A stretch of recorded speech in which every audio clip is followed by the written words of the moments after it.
Hello, welcome to Ahval TV. We have today Abdulla Hawez, a journalist based in London who very closely watches Kurdish issues in the region, whether in KRG or Rojava or in other places, including Turkey.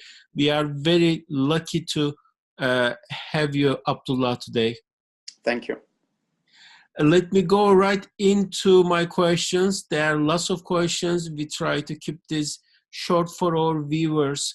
Let me start with Secretary Tillerson's latest remarks. He once again just mentioned that the Afrin operation is a distraction.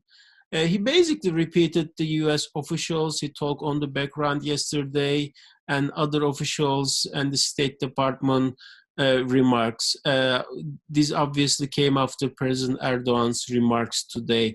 What do you make of it? What is your expectation this week's Tillerson visit to Ankara? Yeah, I think U.S. policy in Syria is very clear. It's becoming even more clear with Tillerson's comments that they are determined to support the SDF, which YPG is the main pillar. Basically, I think they are not going to change this stance anytime soon.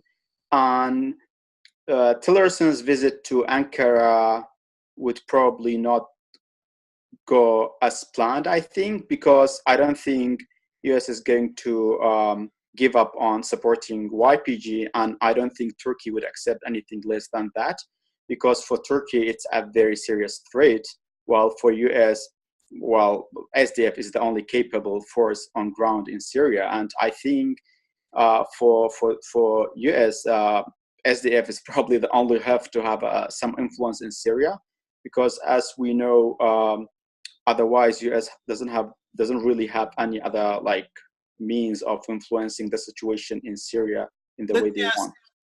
This question, this is, as you can guess, very widely discussed in Turkey.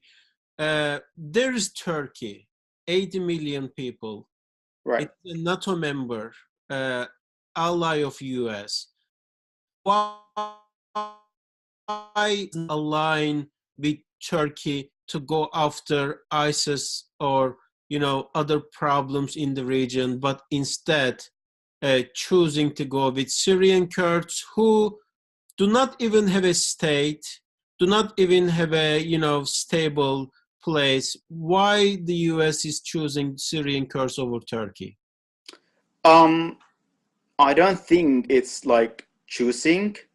It's just the way things evolved, because at the beginning US really wanted actually Turkey's support, but Turkey didn't seem to be very happy with or very enthusiastic with helping to crush ISIS, because they thought ISIS is like a golden opportunity to actually crush the Kurdish aspirations in both Syria and Iraq.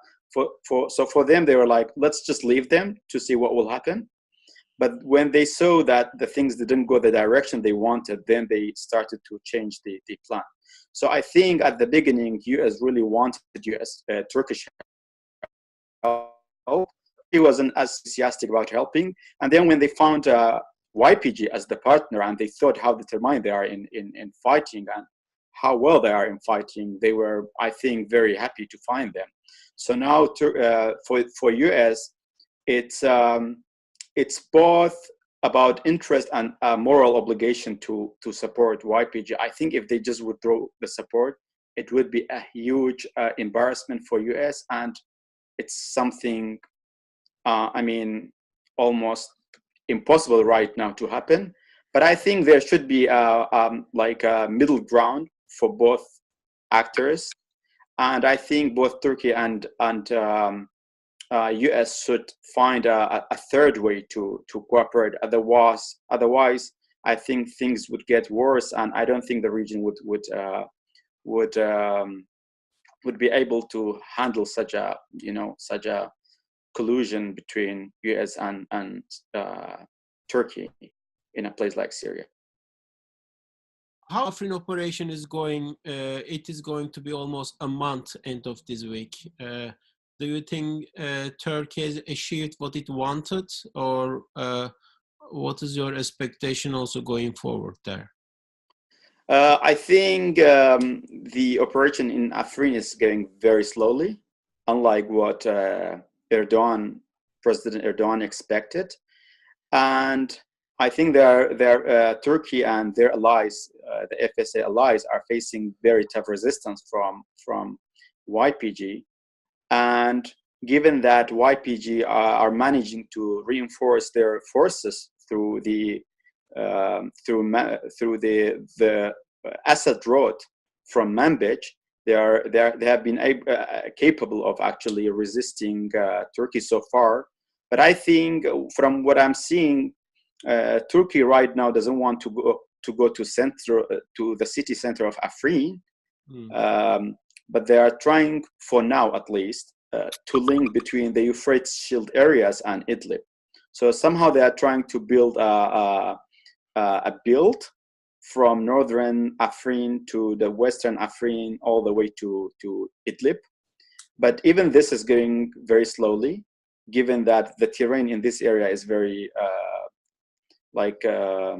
tough.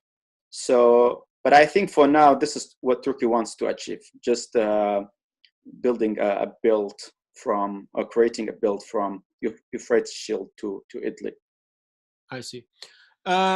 So yesterday there was a big news. This budget 2019, Pentagon revealed that they are going to contribute about $500 million, including about $200 million for border guards.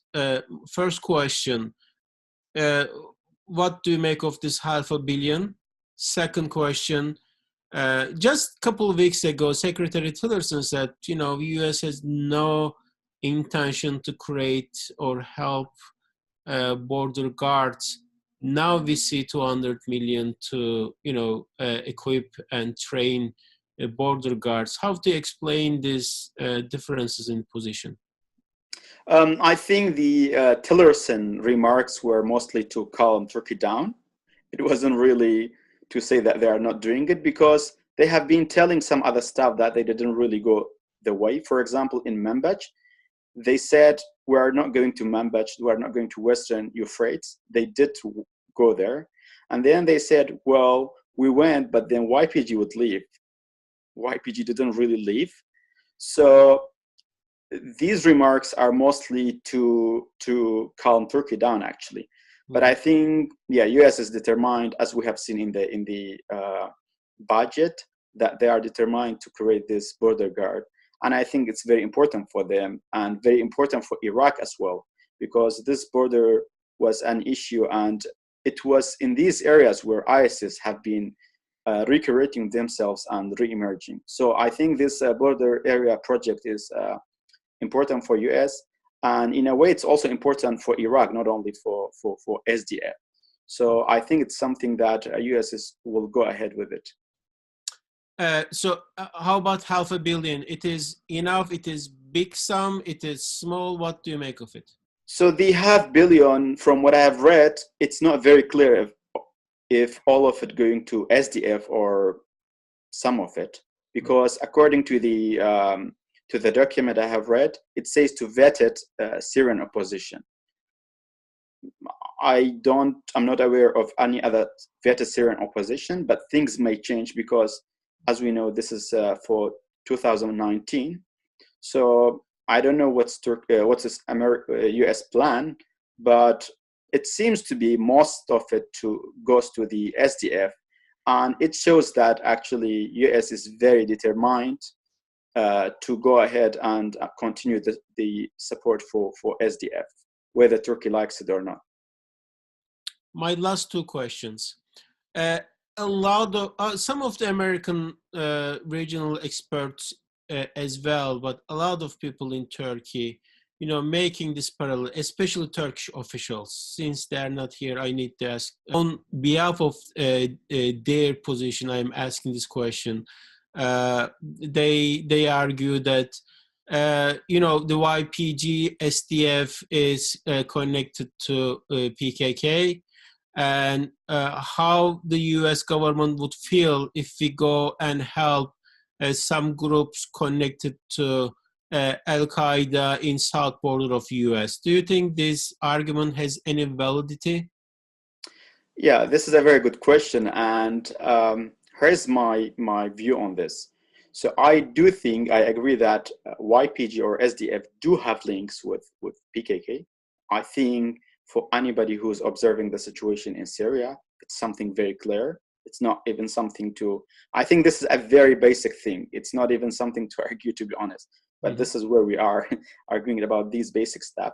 But for me, this is not the issue, and I think this comparison of comparing PKK with Al Qaeda and because they are both terrorists is not very valid to me, because it's true that YPG is connected to PKK, but we also know that that doesn't invalidate them in a way, because whether we like it or not, there is a Kurdish issue in Turkey which needs to be solved, and I think without having a solution for this, we will still the problem in northern Syria would continue. So to have a solution, we should have a solution, the solution in the root, which is the Kurdish question in Turkey. So for me, yeah, YPG does have a link with PKK, but that doesn't mean, for me, that doesn't mean they are terrorists, even though they are officially terrorists by US, EU, and Turkey. But we know it's a very political labeling. I mean, Turkey really needs to solve the Kurdish issue, or at least reopen the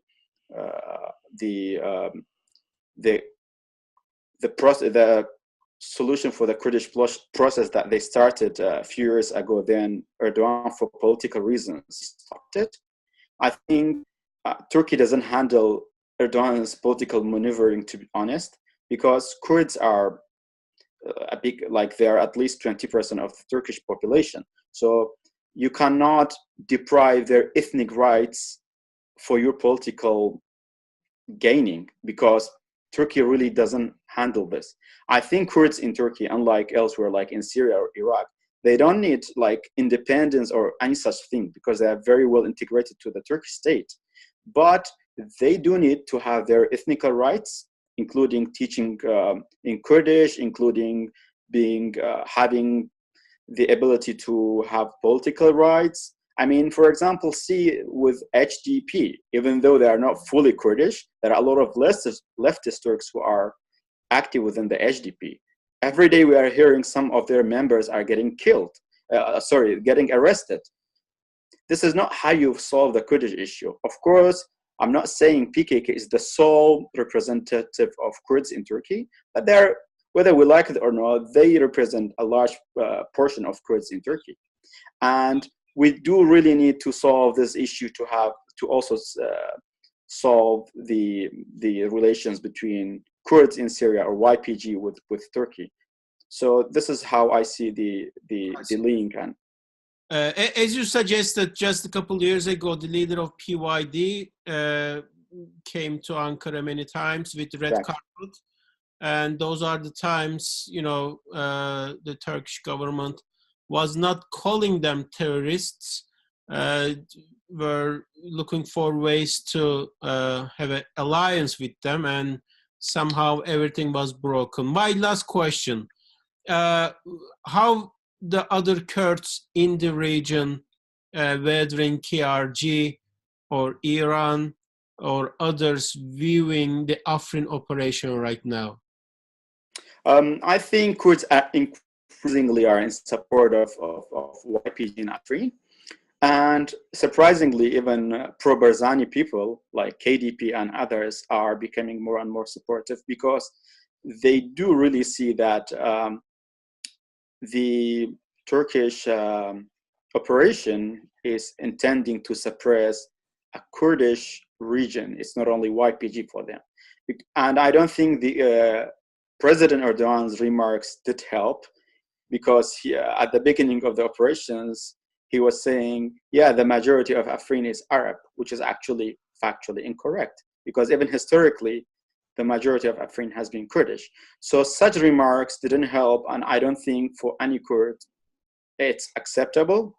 And this is why we are seeing increasingly almost all the Kurdish political parties are in support of YPG and Afrin, including the Kurds of Iraq, including Barzani, who has been building very close ties with Turkey. So it's becoming the Afrin issue is becoming increasingly an issue of Kurds versus Turks. At least this is how the Kurdish population are seeing the matter. So yeah, I think it's becoming it increasingly ethnical, unfortunately. But yeah, as I said, to solve the whole issue, it's really the whole thing is political, and you cannot solve it through military means. And yeah, this is. Well, thank you so much, Abdullah. It looks like from your comments, last week I talked to Blaise Mitsal from Bipartisan Policy Center. He was saying that President Erdogan has been a bipartisan force, bringing Democrats and Republicans together in Washington against him. And it looks like he is also a bipartisan force bringing Kurds in the region together. Exactly. We usually know the Kurds are very much divided as well.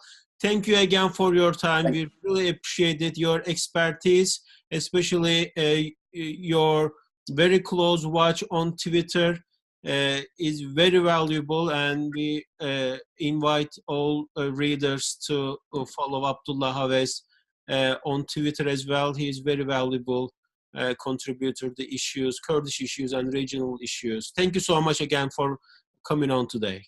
Thank you so much. Bye-bye.